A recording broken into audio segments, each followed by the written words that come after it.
এইটো আপোনালোকে দেখিছে মাজা, অকণমান ওচৰটা, এইটো আপোনালোকে দেখিছে মাজা। এক্সপায়াৰি ডেটটো আপোনালোকে চাই লওক এবাৰ, সৰুতে জুম কৰি দিয়ক অকণমান। এক্সপায়াৰি ডেটটো দেখিছে,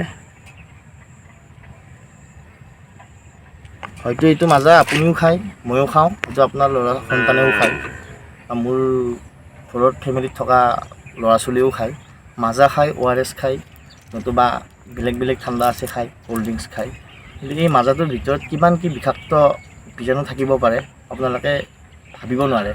আচলতে যদি ভিতৰৰখিনি আপোনালোকে দেখি নাপায়, পাইপটো সোমাই দিলে, এইফালেৰে সোমালে পাইপটোৰে খালে ভিতৰৰ তলত অংশ ৰৈ যায়, বহুতখিনি অংশ। হয়তো সেই বাচ্ছাজনে, যিজন ল'ৰা হওক ছোৱালী হওক, তেওঁ নাজানে হয়তো এই ভিতৰত কি থাকিব পাৰে। কাটি চালে গম পোৱা যায় ভিতৰত আচলতে কি আছে। তেতিয়াহ'লে আপোনালোকে, মই দেখাই আছোঁ ভিডিঅ'টো, এই ভিডিঅ'টো আপোনালোকে চাই লওক, নিজে অনুমান কৰিব পাৰিব। আৰু আপোনালোকৰ বাচ্ছাক, সন্তানক অলপ সাৱধান কৰি দিয়ক এই বস্তুটোৰ পৰা, যাতে আপোনাৰ সন্তান দূৰত থাকে।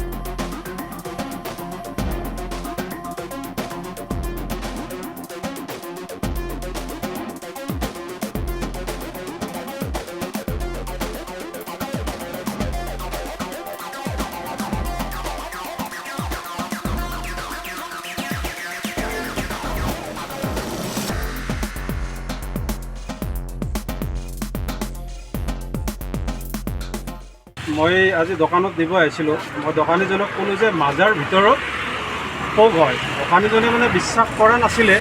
পিছত দেখিলোঁ যে পেকেটটো কাটিলোঁ, আৰু এই পেকেটিং হৈছে আপোনাৰ 6/24, মানে জুন মাহত এই বছৰৰ জুন মাহত পেকেটিং হৈছে। আৰু পেকেটটো খুলি দেখিলোঁ যে ভিতৰত বহুত, মানে এই দেখিছে বোধহয় বহুত কিবা কিবি লেতেৰাৰ উপৰিও এই পোকত দৰে বস্তু কিছুমান আছে।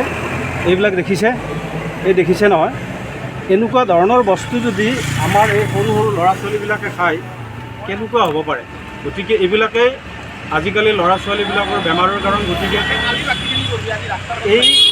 এই বস্তুটোৰ বিষয়ে মই এইকাৰণে ক'ব খুজিছোঁ যে ৰাইজ সজাগ হ'ব লাগে, আৰু আমাৰ সৰু ল'ৰা ছোৱালীবিলাক সজাগ হোৱাটো জৰুৰী। আৰু মই মুখ্যমন্ত্ৰী মহোদয়ক এইটোৱে অনুৰোধ জনাম যে আপোনালোকে এই বস্তুটো অলপ গুৰুত্ব দিয়ক, আৰু যোগান বিভাগ বুলি আমাৰ যিহেতুকে এটা বিভাগ আছে, তেখেতসকলে এই বস্তুটো অলপ ইনকুৱাৰী কৰি অসমত এই মিনিংলেছ বস্তুবিলাক একেবাৰে টোটেলি বেন কৰি দিব লাগে, যাতে ভৱিষ্যতে এই বস্তুবোৰৰ পৰা মানে সৰু ল'ৰা ছোৱালীবিলাকৰ কোনো অসুবিধা নহয়।